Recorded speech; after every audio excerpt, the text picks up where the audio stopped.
வணக்கம் Gayathri ma'am, welcome to Sunday chat. எப்படி இருக்கிறீங்க? வணக்கம் தாமு சார், நல்லா இருக்கேன். இந்த தேர்தல் திருவிழால நீங்க பிஸியா களத்துல வேலை செய்யற நேரத்துல நீங்க எனக்கு ஒரு டைமை கொடுத்துருக்கீங்க. ஏன்னா இது நம்ம என்னதான் பிஸியா இருந்தாலும் இந்த சண்டே சாட்டை நம்ம கண்டினியூஸா பேசிக்கிட்டு இருக்கோம். ஏன்னா அப்படியான ஒரு கண்டிப்பா. மாற்றம் வேணும் அப்படின்னு மக்களுக்கு அந்த விழிப்புணர்வை ஏற்படுத்தணும் அப்படின்றதுனால நம்ம யார் எங்க இருந்தாலும், எந்த ஊர்ல இருந்தாலும், எந்த நாட்டுல இருந்தாலும் ஒரு 15-20 நிமிஷம் ஒதுக்கி நம்ம பேசுறோம்.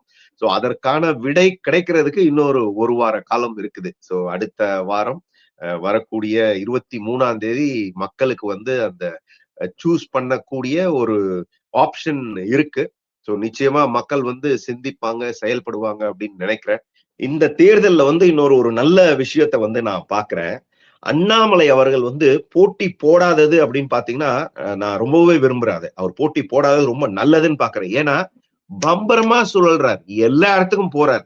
இந்த என்னது இந்த சொல்றது, இந்த முதல்வரும் துணை முதல்வரும் உளர்றாங்க இல்லையா, அதுக்கெல்லாம் இன்ஸ்டன்டா பதில் கொடுக்கிறார். இவனுங்க எப்படி ஒரு முட்டாள் அப்படின்றத அடிச்சு சொல்றாரு களத்துல. ஒவ்வொரு இடத்துலயும் போறார், அந்தந்த இடத்தினுடைய பிரச்சனைகளை அப்படியே பட்டியலிட்டு பேசுறார், மக்களுக்கு புரிய வைக்கிறார். ஏன்னா இவர் என்ன ஒரு முதல்வர் வித்தியாசம்னா சார், அவருக்கும் இப்ப இருக்கக்கூடிய ஸ்டாலினுக்கும் உதயநிதிக்கும் என்ன வித்தியாசம்னா, அவங்க எல்லாம் ஒரு 3 டெம்ப்ளேட் வச்சிருப்பாங்க சார். மத்திய அரசு நம்மள வஞ்சிக்குது, மத்திய அரசு நமக்கு பணம் கொடுக்கல, மத்திய அரசு உள்ள வந்துருச்சுன்னா நமக்கு எதுவும் கிடைக்காது, இதை தவிர வேற எதுவுமே எந்த இடத்துலயுமே பேசல. ஆனால் நீங்க சொல்ற மாதிரி அண்ணாமலைஜி இப்ப எங்க போனாலும் அந்த ஊர்ல என்ன பிரச்சனை, அந்த ஊர்ல எதை இவங்க செய்யறேன்னு சொன்னாங்க, செய்யல அப்படின்னு சொல்லிட்டு ஒரு இடத்துலயும் இவங்க செஞ்ச தவறுகளையும் சுட்டி காட்டுறாங்க. இதனால மக்கள் ஒரு பெரிய அளவிற்கு ஒரு வரவேற்பு இருக்கு. 2வது, அவர் பிஜேபிக்கு மட்டும் ஓட்டு கேட்டு போல, இதுதான் முக்கியமான விஷயம். ஏடிஎம்கே தொண்டர்களோட போறாரு, பாமக கூட போறாரு, தாமரையில இருக்கிற வாசன் அவங்க கூட போறாரு, புதிய தமிழகத்துல இருந்து சுந்தர்சி நிக்கிறாரு, அவருக்காக போறாரு. எல்லார் கட்சிகளுக்காகவும், நம்ம கூட்டணினா உண்மையிலேயே அத்தனை கூட்டணியில உள்ள பிரமுகர்களுக்காகவும் கேக்குறாங்க. ஓடி பறந்து அவர் நீங்க பறந்து போறாரு. நீங்க அதுதான் ரொம்ப முக்கியமான விஷயம். பறந்து பறந்து போறாரு அவரு. அவ்வளவு பறந்து போய் அதாவது அண்ணாமலைய புறக்கணிச்சுட்டாங்க, அண்ணாமலைய இதை பண்ணிட்டாங்க, அதை பண்ணிட்டாங்கன்னு. இடையே மத்திய அரசாங்கம் அவருக்கு இன்னைக்கு ஹெலிகாப்டர் கொடுத்து, ஏன்னா அந்த டிராவல் டைமை கூட அவர் வேஸ்ட் பண்ணக்கூடாது. ஒரு டிஸ்ட்ரிக்ட்ல இருந்து முக்கியமான விஷயம் நீங்க பாத்திருப்பீங்க சார், நாகர்கோயில்ல எத்தனை பேர் அந்த கார்ல இருந்தாங்க, ரோட் ஷோ கார்ல இருந்தாங்கன்னு நீங்க பாத்திருப்பீங்க. எடப்பாடியார் அவர்கள், நயினார்ஜி அவங்க, மோடிஜி, பொன்னார் அவர்கள் அந்த ஊருக்கு சொந்தக்காரர், அந்த கோட்டம் பொறுப்புங்கிறதுனால அவரு. அதை தாண்டி ஒரே ஒரு நபர் அப்படின்னா அந்த நபர் அண்ணாமலைஜி அவர்கள் தான். இவங்க எல்லாம் அண்ணாமலையை ஒதுக்கிட்டாங்க, அண்ணாமலையை புறக்கணிச்சுட்டாங்க, அண்ணாமலை வேற கட்சிக்கு போறாரு, கட்சி துவங்க போறாரு, விஜயோட சேர போறாரு, என்னெல்லாம் பேசிக்கிட்டு இருந்தாங்க. மோடிஜி அவ்வளவு அழகா என்னைக்கும் அவன் என் புள்ள மாதிரி அப்படிங்கறத நிப்பாட்டி வச்சு காமிச்சிட்டாரு. அது மக்களுக்கு பேரஞ்ச மாதிரி இருக்கிறது டிஎம்கே கூட்டணி தான். அவங்க பார்த்திருப்பாங்க, என்னடா நம்ம தண்ணிக்குள்ள அமுக்கி அமுக்கி வச்சா கூட எப்படி ஒரு பலூன் மேல வருதோ அது மாதிரி மேல பறந்து போய்கிட்டே இருக்காரு அப்படிங்கறத நம்ம அவர் பாப்பாங்க, புரிஞ்சுப்பாங்க. அவங்க எல்லாம் புரியறது முக்கியம் இல்ல, டிஎம்கே எப்படி அந்த உண்மையை புரிஞ்சுக்குதோ அதே மாதிரி காமன் மக்கள் புரிஞ்சுக்கணும். இந்த திமுகவினால கடந்த 5 வருஷம் நாம என்னெல்லாம் பாடுபட்டோம். நம்ம வீட்டுல பொம்பளை பிள்ளைங்க இருந்தா அடுத்த 5 வருஷம், பொம்பளை பிள்ளைங்கன்னு கூட சொல்ல முடியாது, இன்னைக்கு குழந்தைங்க, அம்மா, தங்கச்சி, பொண்டாட்டி, எல்லாரும் தான், பாட்டி வரைக்கும் சேஃபா இருக்கணும் அப்படின்னா நாம திமுகவை விலக்கி வைக்கணும், ஒதுக்கி வைக்கணும். அவங்களுக்கு எந்த விதத்திலையும் உள்ள வர்றதுக்கு வாய்ப்பு கொடுத்துட கூடாது. ஒன்ஸ் நம்ம வாக்கு கொடுத்து நீங்க தவறாக அந்த ஓட்டு போயிடுச்சு அப்படின்னு சொன்னா, தமிழ்நாடு ஃபார் சேல் அப்படிங்கிற டேக் எல்லா இடத்துலயும் இருக்குன்றத பாக்குறோம். நீங்க கூட அண்ணாமலை அவர்கள் அந்த பிரச்சாரத்தை பத்தி சொன்னீங்க. அவர் பாஜகவுக்கு மட்டும் ஓட்டு கேட்கல, எல்லா கட்சிக்கும், அந்த கூட்டணியில் இருக்கிற எல்லா கட்சிக்கும் கேட்கிறாரு அப்படின்னு. அவரு நீங்க இன்னொன்னு பார்த்திருக்கலாம், அதே நேரத்துல எங்க தவறு நடக்குதோ, இப்ப விஜய்க்கு ஒரு தவறு நடக்குதுன்னா அதையும் கூட சப்போர்ட் பண்ணி தான் பேசுறாரு. சோ இதுல இருந்து என்ன தெரியுது அப்படின்னா, அவர் ஒரு நடுநிலையான ஒரு அரசியல்வாதி. உண்மையிலேயே தமிழகத்துக்கு நல்லது நடக்கணும், தமிழகத்துல மாற்றம் ஏற்படணும் அப்படின்ற ஒரே நோக்கத்துக்காக தான் இன்னைக்கு அவர் 24 hours வேலை பண்றாரு. மக்கள் யோசிக்கணும். ஏன்னா இதற்கு முன்னாடி வந்து ஒரு 4 வருஷமா நடையா நடந்தார். என் மண் என் மக்கள்னு நடந்து மக்களுக்கு சொன்னார். இன்னைக்கு இந்த தேர்தல் நேரத்துல அவருக்கு எவ்வளவோ வாய்ப்புகள் கிடைச்சோம்.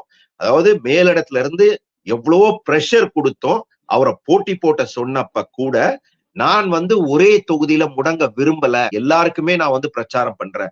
மக்களுக்கு விழிப்புணர்வு ஏற்படுத்துறேன் அப்படின்னு சொல்லி இன்னைக்கு ஒவ்வொரு இடமா போயிட்டு களத்துல வந்து நம்ம சொல்லணும் அடிச்சு நொறுக்கிறார். அதாவது இன்னைக்கு வந்து ஸ்டாலின் வந்து சொல்றாரு, நான் வந்து உன்னை 50க்கு 50கள்ல நடந்தா மாதிரி 60கள்ல நடந்தா மாதிரி போறேன் அப்படின்னா விரல விட்டு சொல்றாரு. ஏன்னா நீங்க கூட சொன்னீங்க அவங்க வந்து ஒரு 3 டெம்ப்ளேட் வச்சிருக்காங்கன்னு. அதாவது நீங்க சொல்லக்கூடிய இந்த ஸ்டாலினோ இல்ல அவருடைய மகனோ அண்ணாமலையோட கம்பேரே பண்ண முடியாது. அவருடைய கால் நுனி நெகத்துல இருக்கிற தூசிக்கு கூட அவங்கள கம்பேர் பண்ண முடியாது. ஏன்னா அவங்களுக்கு எந்த ஒரு நாலேஜும் கிடையாது. பொலிட்டிக்கல் நாலேஜ் எதனால அவங்க வந்து எம்எல்ஏ ஆகுறாங்க, எதனால வந்து முதல்வர் ஆகுறாங்கன்னா அவங்க அப்பாவனால. அவங்க அப்பா எப்படி முதல்வர் ஆனாரு அப்படிங்கிறது அது ஒரு பெரிய கதை. நிறைய பேர் பேசியிருக்காங்க. மக்கள் வந்து இது எல்லாத்தையும் உணரணும். அதாவது நம்ம கடந்த 5 வருஷமா தொடர்ந்து சொல்லிக்கிட்டே இருக்கிறோம் என்ன பிரச்சனைகள் இருக்கு. அது வந்து பாத்தீங்கன்னா நாளுக்கு நாள் அதிகமா இப்ப இந்த நேரத்துல கூட பீக், இந்த எலெக்ஷன் நடக்கிற இந்த நேரத்துல கூட ஒரு ஒரு இளம் பெண்ணை வந்து அந்த ஒரு கஞ்சா போதையில் இருக்கக்கூடிய ஒருத்தன் வந்து சீரழிச்சிருக்கான். அது மட்டும் இல்ல, நான் வந்து ஒரு ட்விட்டர் மெசேஜ் ஒண்ணு பார்த்தேன். அது எந்த அளவுக்கு உண்மைன்னு தெரியல. இந்த ஆம்ஸ்ட்ராங்கோட மனைவி பொற்கொடி அவர்கள் ஒரு தொகுதியில போட்டி போடுறாங்க. அவங்களுக்கு பாதுகாப்பாக இருக்கக்கூடிய ஒரு பெண் போலீஸ் அதிகாரிய விசிகா கட்சியை சேர்ந்த ஒரு அந்த கட்சி ஒரு பொறுப்பில் இருக்கக்கூடியவர் கொலை மிரட்டல் விடுத்திருக்கிறார் அப்படின்னு. அவர் கைது செய்யப்பட்டிருக்கிறார் கூட போட்டிருக்கிறாங்க. பாருங்க, எலெக்ஷன் நேரத்துல ஒரு போலீஸ் ஆபீசருக்கே கொலை மிரட்டல் விடுறாங்க. அவர் என்ன சொல்றாரு திரும்ப, அவர்களுடைய அந்த சிறுத்தை குட்டிகள் எல்லாம் போலீஸ் ஆபீசர்னு சொல்றீங்க. இலவசத்தை கொடுத்துட்டு அவன் அந்த பெண்களை கேலி பண்ணி ஒரு குழந்தை தற்கொலையே பண்ணிக்கிச்சு மணச்சநல்லூர்ல. இதெல்லாம் மக்கள் யோசிக்கணும் சார்.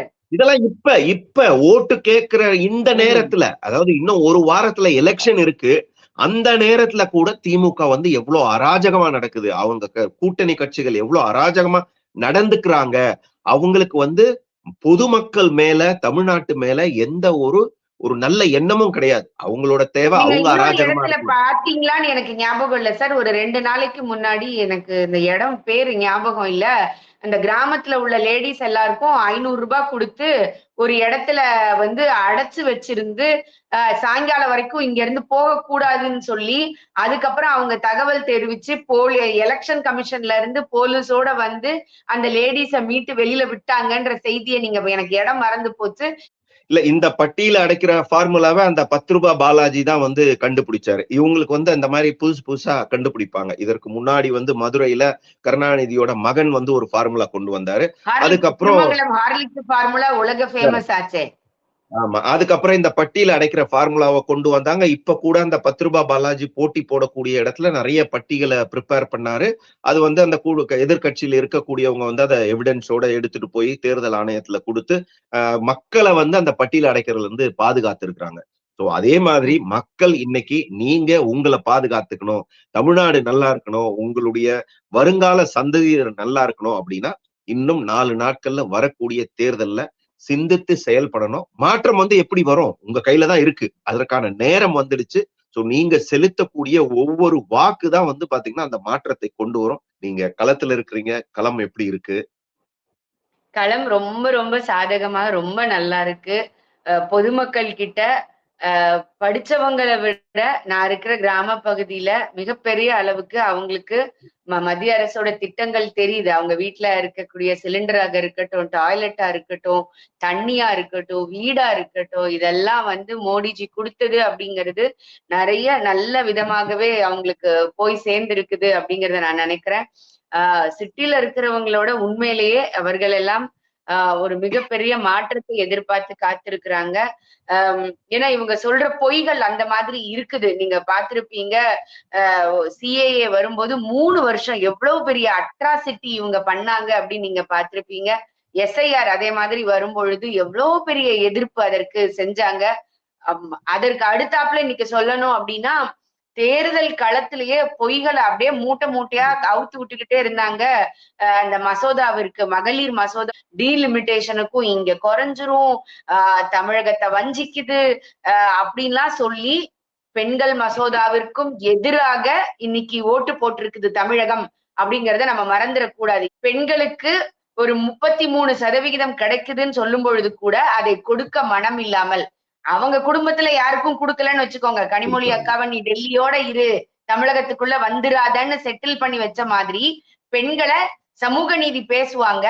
நீ வேலைக்கு போய் சம்பாதிச்சுட்டு வேணா குடு, ஏன்னா நான் என்னுடைய தொண்டர்கள்லாம் புடிச்சிட்டு ரோட்ல கிடப்பான், வீட்டுல இருக்கிற பொம்பளைங்க சம்பாதிச்சு குடும்பத்தை காப்பாத்தணும், ஆனா அரசியலுக்கோ இல்ல எனக்கு ஈக்குவலாவோ நான் எதுவும் கொடுத்துட மாட்டேன் அப்படின்னு சொல்லி சமூக நீதி பேசுறவங்க அவ்வளவு எதிரா இன்னைக்கு வேலை செஞ்சிருக்கிறாங்க. 181 பேர் வந்து அதற்கு எகெயின்ஸ்டா வேற ஓட்டு போட்டிருக்காங்க. அதுல கருப்பு சட்டை போட்டுட்டு போன கருப்பு சேலை கட்டிட்டு போன தமிழகத்து அக்காக்களும் அண்ணன்களுமே அதற்கு உரியவர்கள் தான். ரொம்ப அழகா, அதனாலதான் மோடிஜி சொன்னாங்க, ஒரு திருஷ்டி போட்டு ஒரு நல்ல விஷயம் நடக்கும்போது திருஷ்டி சுத்தி போடணும், அதற்காக நீங்க கருப்பு போட்டு வந்திருக்கீங்கன்னு. இதை விட தமிழகத்தை உங்களால் கேவலப்படுத்தவே முடியாது அப்படிங்கக்கூடிய அளவிற்கு தமிழகத்தை இன்னைக்கு அசிங்கப்படுத்திட்டு வந்திருக்கிறாங்க. நான் படிச்சாலும் அதற்கு ஈவேரா தான் காரணம், நீங்க படிச்சாலும் ஈவேரா தான் காரணம், சமூக நீதி பெண் விடுதலை அப்படின்னாலே அவங்கதான் காரணம்னு சொன்னவங்க இன்னைக்கு பெண் 33% இடஒதுக்கீடுக்கு எகெயின்ஸ்டா ஓட்டு போட்டிருக்காங்கன்றத தமிழகத்து பெண்கள் மறந்துடக்கூடாது. இது வந்து தமிழகத்தை அவங்க வந்து அசிங்கப்படுத்தினாங்க அப்படின்றத விட தமிழர்களை வந்து அசிங்கப்படுத்துறாங்க. தமிழர்கள் வந்து அவ்வளவு முட்டாள்களா இருப்பாங்களா? நீங்க கூட அந்த எஸ்ஐஆர் பத்தி சொன்னீங்க. அந்த எஸ்ஐஆர் அப்ப அந்த குதிச்சாங்க. ஏன்னா அதனாலதான் பாத்தீங்கன்னா அந்த வாக்காளர் பட்டியலை திருத்தம் செஞ்சதுனால செத்து போனவன் 10 வருஷத்துக்கு முன்னாடி 15 வருஷத்துக்கு முன்னாடி செத்து போனவன் எல்லாம் லிஸ்ட்ல வச்சுட்டு இருந்தாங்க. எல்லாரையும் எடுத்ததுனாலதான் இப்ப நடந்து முடிந்த தேர்தல்ல இப்ப நீங்க வந்து பாண்டிச்சேரியா இருக்கட்டும் இல்ல கேரளாவா இருக்கட்டும், அதுல அந்த வாக்கு சதவீதம் பாத்தீங்கன்னா இதுக்கு முன்னாடி இல்லாத அளவுக்கு இன்க்ரீஸ் ஆயிருக்கு. அது இன்க்ரீஸ் ஆயிருக்கு அப்படின்றத விட உண்மையான வாக்காளர்கள் வந்து போய் வாக்கு தெரிஞ்சிருக்குது. Correct, exactly. அதான் உண்மையான வாக்காளர்கள் வந்து வாக்கு செலுத்திருக்காங்க. அதையே நம்ம வந்து இப்ப தமிழகத்திலயும் பார்க்க போறோம். இதுக்கு முன்னாடி பதிவாகாத அளவுக்கு அந்த பர்சன்டேஜ் வந்து அதிகமா தான் இருக்க போகுது. அதாவது நாடாளுமன்றத்துல நடந்த அந்த கூத்தை பத்தி சொன்னீங்க. அதாவது இந்த டீலிமிட்டேஷன், இதுக்கு முன்னாடி எப்படி சிஏஏக்கு மக்களை ஏமாத்தினாங்களோ அதே மாதிரிதான் இன்னைக்கு வந்து 6 சட்டமன்ற தொகுதிக்கு ஒரு எம்பி இருக்கிறாங்க. நாளைக்கு இன்க்ரீஸ் ஆகும் போது அது 4 சட்டமன்ற தொகுதிக்கு ஒரு எம்பி ஆகலாம். ஏன்னா இன்னைக்கு பாத்தீங்க அப்படின்னா தேர்தல் செலவு வந்து அவ்வளவு அதிகமாகுது. நீங்க களத்துல இருக்கிறதுனால தெரியும். நீங்க சாதாரண இன்னைக்கு வந்து ஒரு கவுன்சிலரா நீங்க போட்டி போடணும்னா கூட ஒரு 3-4 கோடி செலவு பண்ற அளவுக்கு இருக்கு. ஒருத்த வந்து மக்களுக்கு பொது சேவை செய்யணும்னு வரான், அவன் ஏன் 4 கோடியை இன்வெஸ்ட் பண்ணுவான்? மக்கள் யோசிக்கணும்ல. அப்ப அவன் 4 கோடியை செலவு பண்ணி அவன் கவுன்சிலர் ஆனான்னா அவன் 10 கோடி சம்பாதிக்கிறதுக்கான ஊழலை செய்வான்ல. சோ இதனால நீங்க வந்து அந்த தொகுதிகளை வந்து நீங்க சின்னதாக்கும் போது நம்பர் ஆஃப் எம்பிஸ வந்து இன்க்ரீஸ் பண்ணும்போது அந்த தேர்தல் செலவு கூட குறையும். செலவுன்றது ரொம்ப ரொம்ப முக்கியம். ஏன்னா இவ்வளவு அதிகமா செலவு பண்ணாதான் நீ போட்டி போட முடியும் அப்படின்னா இப்ப இருக்கிற அந்த காசு அடிச்சவன் பணக்காரன் அந்த மாதிரி ஆள் தான் போட்டி போட முடியும். ஒரு சாதாரண சாமானியன் வந்து நான் எம்பியா போட்டி போடணும்னு ஆசைப்பட்டா கூட அவங்ககிட்ட காசு இல்லைன்னா அதை பண்ண முடியாது. சோ இப்படி பண்ணும்போது நிறைய வாய்ப்புகள் இருக்கு. இன்னொன்னு என்ன சொல்றாங்க அப்படின்னா, இதனால வந்து நார்த்ல வந்து அதிகமா வந்துரும், சவுத்துல வந்து அப்படியே எல்லாம் போயிடும், நம்மள வந்து ஒதுக்கிட்டாங்க, இந்தியாக்குள்ளேயே நாம வந்து அகதிகள் ஆயிட்டோம். ஏண்டா பேசுறதுக்காவது கொஞ்சம் அறிவு இருக்க வேணாம்? அப்பனா என்ன நினைக்கிறீங்க நீங்க? இதுக்கப்புறமே காங்கிரஸ் நார்த்ல ஜெயிக்காதுன்னு இவங்களே முடிவு பண்ணிட்டாங்களா? ஏன்னா இந்த நம்பர் ஆஃப் எம்பிஸ் இன்க்ரீஸ் ஆயிருக்கிறது எல்லா கட்சிகளுக்கும் தானே இருக்க போகுது. இப்ப இவங்க சொல்றாங்கல்ல பிஜேபி, இப்ப பிஜேபி மட்டுமா வரப்போகுது? சார் நீங்க பிஜேபி மட்டுமா வரப்போகுதுன்னு கேக்குறீங்க. விசிகா வந்து தொடர்ந்து நீங்க பாத்துட்டு இருந்தீங்க. விசிகாவும் சரி ஸ்டாலினும் சரி முதல்ல மோடியை பத்தி பேசிட்டு இருந்தாங்க. இப்ப வந்து எடப்பாடியை பத்தி எடப்பாடி வந்து ஒரு முரட்டு அடிமை வந்து டெல்லிக்கு அடமானம் வச்சுட்டாரு, கட்சியை வித்துட்டாரு, இதெல்லாம் பேசிக்கிட்டு இருந்தாங்க. இப்ப என்ன பேசுறாங்க? பிஜேபியும் ஏடிஎம்கேயும் சேர்ந்து ஜெயிச்சதுன்னா இந்த அரசுக்குள்ளார பிஜேபி வந்துரும், பிஜேபி தான் இவங்களை ஆட்சி செய்யும். அப்ப நீங்க என்ன நினைச்சிட்டீங்க? உங்களுக்கு நிலவரம் களத்துல போகும்போது என்ன புரியுதுன்னா, ஏடிஎம்கேயும் பிஜேபியும் இருக்கிற என்டிஏ கூட்டணி ஜெயிக்க போகுதுன்றது உங்களுக்கு தெரிஞ்சிருச்சு. இப்போ அதற்கு அடுத்த ஏன்னா இந்த நெரட்டிவ் செட் பண்றதுக்குள்ள காலம் எல்லாம் முடிஞ்சு போச்சு தம்பி அப்படின்னு நம்ம தான் அவங்களுக்கு சொல்லணும். நீ இனிமே என்ன நெரேட்டிவ் செட் பண்ணாலும் எடுக்காது அப்படிங்கிறது தான். காஞ்சிபுரத்துல உள்ள ஒருத்தரை வேலூர்ல கொண்டு போய் நீங்க போட்டி போட வைக்கிறீங்கன்னா எந்த அளவுக்கு உங்களுக்கு ஆள் பஞ்சம் இருக்குது. காங்கிரஸ்ல நீங்க நான் இங்க பாக்குறேன், ஓட்டு கேட்கறதுக்கு கூட டிஎம்கே கூட யாருமே வரதில்லை. டிஎம்கே பாதி இடத்துல ஓட்டு கேட்க போகலன்னு நம்ம பாக்குறோம். ஏன்னா ஊருக்குள்ள விரட்டி அடிக்கிறாங்க. நீங்க கிராம பகுதிகள்ல தான் அது ரொம்ப அதிகமா இருக்கு. ஏன்னா அவங்கதான் நம்மள விட ரொம்ப சஃபர் ஆயிருக்காங்கங்க. ஏன்னா சிட்டில வந்து நம்ம ஒரு பெரிய அளவுக்கு நீ என்ன வேணா செஞ்சுக்கோ என் வேலை நாம இருந்தால் கூட கிராம மக்கள் ரொம்ப அடிப்படை வசதிகள் கூட அவங்களால மறுக்கப்பட்டு இன்னைக்கு வரைக்கும் கஷ்டப்பட்டுட்டு இருக்கும்போது நீ என்ன சொன்னேலே என்னை ஏமாத்திட்ட அப்படிங்கிறது அவங்க மனசுல அவ்வளவு பெரிய விரக்தி இருக்குது. ஓட ஓட விரட்டுறாங்க, ஊருக்குள்ள விடுறதே இல்ல. காரோ வேனோ நீங்க எதுல போனாலும் சுத்தி நின்னு போராடுறாங்க. அதனாலதான் ஒரு டிஎம்கே எம்எல்ஏ சொன்னாரு, நீ ஒண்ணு எனக்கு ஓட்டு போட வேணாம் போமா அப்படின்னு சொல்லிட்டு. எப்படி ஆராசா சொன்னார்ல அந்த நாயை தூக்கி வெளில போடு அப்படின்னு. அந்த மாதிரி இதுதான் இவர்கள் மக்கள் மேல வச்சிருக்கக்கூடிய மரியாதை, அபிப்பிராயம். இந்த தேர்தல் நேரத்துல கூட இந்த அரசியல்வாதிகள் குறிப்பா வந்து நீங்க சொன்னீங்க திருமாவளவன், அவர் வந்து ஒரு கடந்த ஒரு 3 மாசமாவே அவருக்கு பேசுறதே பாத்தீங்கன்னா முன்னுக்கு பின் முரணானதை தான் பேசிக்கிட்டு இருக்காரு. பாவம், அவருக்கு வந்து பிசிக்கலா மென்டலா ஏதாவது பிரச்சனை இருக்கா அது தெரியல. அது வந்து அவர் வந்து ஒரு நல்ல மருத்துவரை போய் பார்த்து அவரோட அந்த மனநிலை வந்து ஸ்டேபிளா இருக்கான்றத செக் பண்ணிக்கணும். ஏன்னா அவர் பேசுறது எதுவுமே வந்து ஸ்டேபிளா இல்ல. ஏன்னா அவரே சொல்றாரு 8 மணி நேரமோ 10 மணி நேரமோ ஜூம்ல அவங்களோட கட்சிக்காரங்களோட எல்லாம் டிஸ்கஸ் பண்ணி நான் வந்து போட்டி போட போறேன் அப்படின்னு வந்து முடிவு எடுக்கிறாரு. அடுத்து ஒரு 2 நாளுக்கு அப்புறம் பாத்தீங்கன்னா யாரோ 2 பேரு சொன்னாங்க அப்படின்றதுனால நான் போட்டி போடல அப்படின்றாரு. அப்ப அந்த கட்சிக்காரனுக்கே அவர் மரியாதை. உங்களுக்கு தெரியாதா? அதெல்லாம் ராஜதந்திரம் சார். அவர் சொல்றாருல்ல போட்டி போடணும். என்ன ராஜதந்திரம் போட்டது பின்வாங்கிறது ராஜதந்திரம்னு. இல்ல, எனக்கு இது வந்து என்ன ராஜதந்திரம் அப்படின்றது புரியல. ஏன்னா எப்ப பார்த்தாலும் வந்து அவரு மத்த கட்சிக்கு மேலதான் வந்து பேசிக்கிட்டே இருக்கிறாரு. அதாவது ஒரு 3 மாசத்துக்கு முன்னாடி பாத்தீங்க அப்படின்னா அவர் வந்து சொன்னாரு விஜய் வந்து தனியாதான் போட்டி போடணும், என்ன பண்ணாலும் அவர் வந்து பிஜேபியோட கூட்டணி சேர்ந்துடவே கூடாது, ஏன்னா கூட்டணி சேர்ந்தாருன்னா அவர் வந்து பிஜேபி உள்ள கூட்டிட்டு வந்துருவாரு, அவருக்கு மக்கள் மேல வந்து எந்த மரியாதை இருக்காது அப்படின்லாம் சொல்லிக்கிட்டே இருந்தாரு. இப்ப ரீசெண்டா ஒரு 10 நாளா என்ன சொல்றாருன்னா விஜய் வந்து தனியா போட்டி போடுறதுக்கே காரணம் பிஜேபி அப்படின்றாரு. அதாவது ஒரு லாஜிக்கே இல்ல. அதனாலதான் நான் சொன்னேன் அவர் வந்து ஒரு கடந்த 3 மாசமா பாத்தீங்கன்னா அவர் வந்து ஒரு ஸ்டேபிளா இல்ல. அவருடைய மனநிலை வந்து ஒரு ஸ்டேபிளா இல்ல. மேபி அவருக்கு வந்து பர்சனல் ப்ராப்ளமா இருக்கலாம், அவருக்கு வந்து பிசிக்கல் ப்ராப்ளமா இருக்கலாம், அவருக்கு வந்து மென்டல் ப்ராப்ளமா இருக்கலாம். அதனால சஃபர் பண்றது யாரு அப்படின்னா அவர் பின்னாடி போன அந்த புலிக்குட்டிகள், சிறுத்தை குட்டிகள். சோ இந்த குட்டிகள் எல்லாம் வந்து அனாதையா விட்டுட்டாங்க. அதனாலதான் இன்னைக்கு வந்து அவர் மெயினா இந்த வந்து புலம்புறதுக்கு காரணம் ஒரு வேலை. ஏன்னா இந்த விஜய் பாத்தீங்க அப்படின்னா போற இடத்துல எல்லாம் கூட்டம் வருது, கூட்டம் ஓட்டா மாறுமா அப்படின்றது தெரியல. அப்படியே மாறுனா அது வந்து ஒரு மேஜர் போர்ஷன் வந்து இவ்வளவு நாள் கட்டி காத்தார் இல்லையா திருமாவளவன், அவரோட ஓட்டுக்களா தான் இருக்கும்ன்ற பயம் வந்து அவருக்கு வந்துருச்சு. சோ அதனால வந்து அவர் புலம்ப ஆரம்பிக்கிறார். இன்னொரு விஷயம், அதாவது நம்ம வந்து இவரெல்லாம் எப்படி முதல்வரா மக்கள் வந்து ஏத்துக்கிறாங்க அப்படின்னு தெரியல. அவர் வந்து சவால் விடுறார் மத்திய அரசாங்கத்துக்கு. நான் வந்து 60களில் நடந்தது போல 50களில் நடந்தது போல, ஏண்டா எவனாவது நான் வந்து உன்னை 50 வருஷம் பின்னுக்கு தள்ளி கூட்டிட்டு போவேன்னு சொல்லுவானா?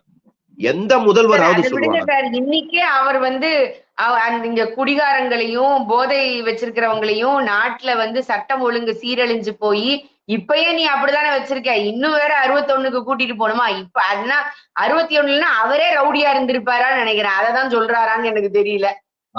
அததான் இந்த மக்கள் யோசிக்கணும். அதாவது திமுக காரன்னா எப்படி இருப்பான்? இன்னைக்கு வந்து இவ்வளோ நம்ம கஷ்டப்பட்டு இன்னைக்கு வந்து எல்லாமே ஏஐ வந்துருச்சு, எல்லாம் வந்து இன்ஃபர்மேஷன் டெக்னாலஜில இருக்கு. எத்தனையோ கிராமத்துல இருந்து படிச்சு போனவங்க இன்னைக்கு அமெரிக்கால போய் பெரிய ஆளா இருக்கிறாங்க. அதுக்கு காரணம் பெரியார் கிடையாது, அந்த ஊர்ல இருக்கவங்க படிக்க வச்சதுனாலதான் போயிருக்கிறாங்க.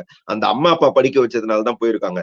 என்னைக்கு எது பண்ணாலும் நீங்க வந்து பேண்ட் போட்டா அதுக்கு வந்து பெரியார் தான் காரணம், ஜட்டி போட்டீங்கன்னா பெரியார் தான் காரணம், அவன் இல்ல அப்படின்னா இன்னைக்கு எல்லாம் வந்து ஆதிவாசிகள் மாதிரி இந்த துணி போடாம தான் சுத்திக்கிட்டு இருப்பாங்க அப்படின்னு பேசினாலும் பேசுவாங்க இவங்க.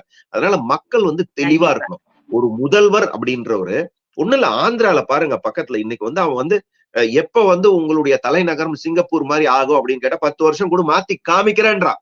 அவன் வந்து எப்படி முன்னேற்றணும்னு யோசிக்கிறான். எப்படி அப்படிதான் இருந்தோம். சார் சொன்னாரு.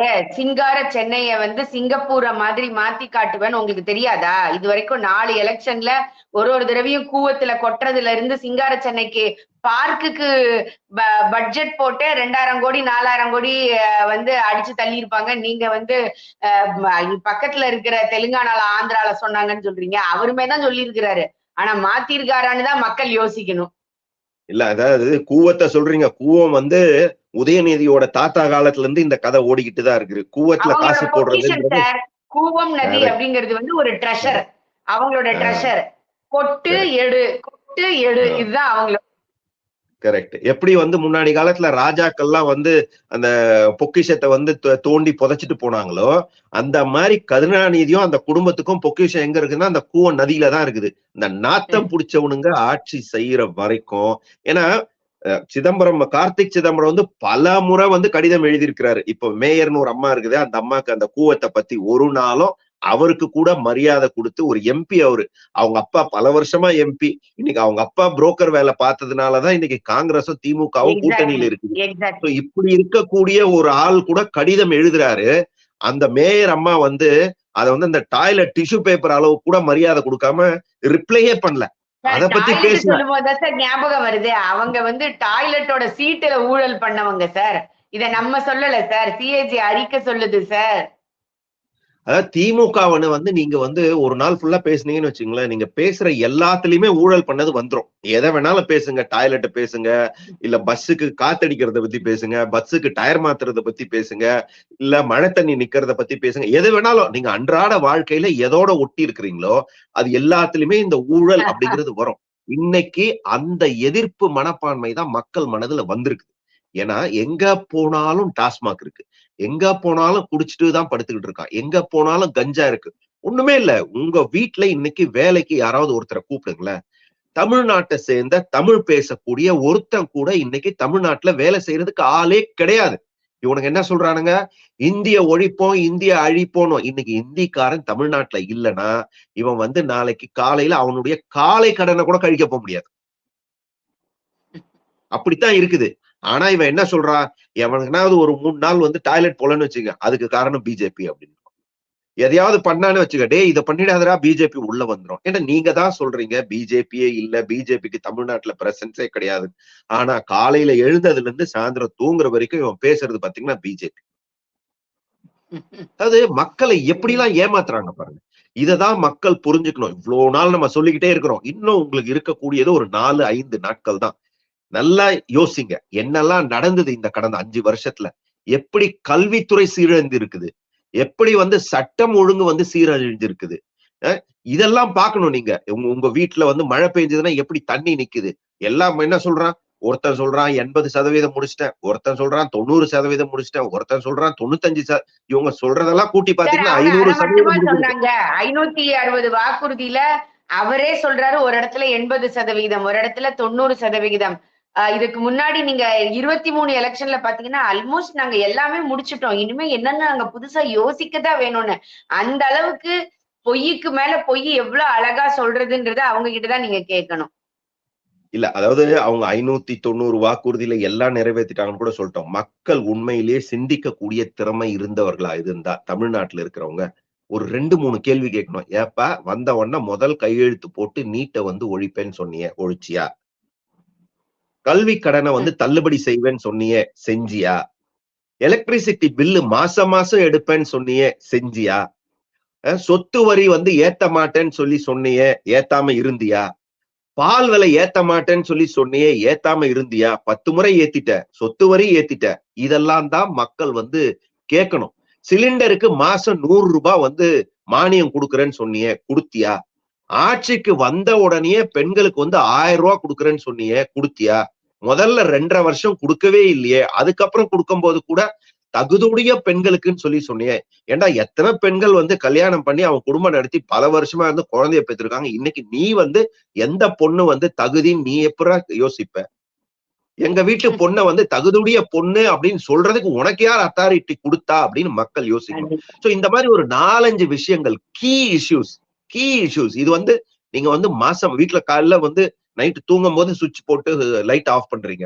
காலையில எழுந்த உடனே சுவிட்சை போட்டு லைட்டை போடுறீங்க. இது உங்களோட தேவை தானே? இதை வந்து சொன்னால மாசம் மாசம் வந்து ரீடிங் எடுக்கிறேன்னு சொன்னால எடுத்தானா? இதெல்லாம் கேளுங்க. நாம அடுத்த சண்டே சாட் பேசும்போது எலெக்ஷனே முடிஞ்சிருக்கும்.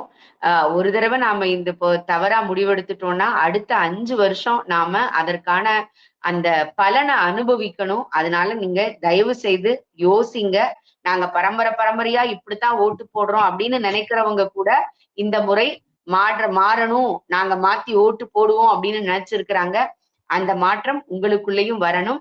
அந்த மாற்றத்தை எதிர்பார்த்து நீங்க நல்ல முடிவு எடுப்பீங்க அப்படின்ற நம்பிக்கையோட விடைபெறேன். அடுத்த வாரம் இன்னும் நிறைய விஷயங்களோட நம்ம சந்திக்கலாம்.